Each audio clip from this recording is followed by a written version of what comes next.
to make red beans and rice, you will notice that I have all the ingredients in front of me.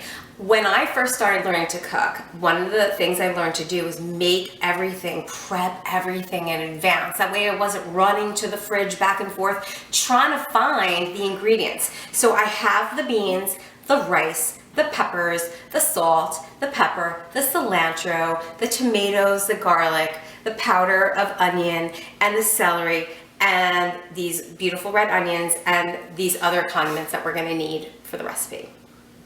So right now I'm sauteing the red onions, the garlic, and the peppers until they're tender. After sauteing for a few minutes, you'll notice that your peppers and onions are translucent. So that's when you're going to place the rest of the ingredients in. We're gonna put the tomatoes in. It smells so good. Then the salt and pepper.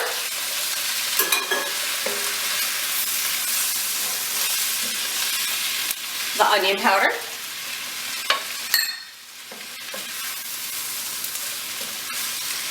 The hot sauce of your choice. So I'm using sriracha. And then I'm going to add in the kidney beans.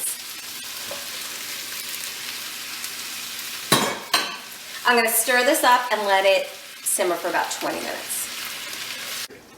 After you've been sauteing for about 15 to 20 minutes, stop and taste. See how you like it. Maybe you want to add some more salt, pepper, more spice, more vinegar. Well, make sure you taste it first so that you know you're going to like it. Then we're going to add in some rice just to finish it off. Fold it in.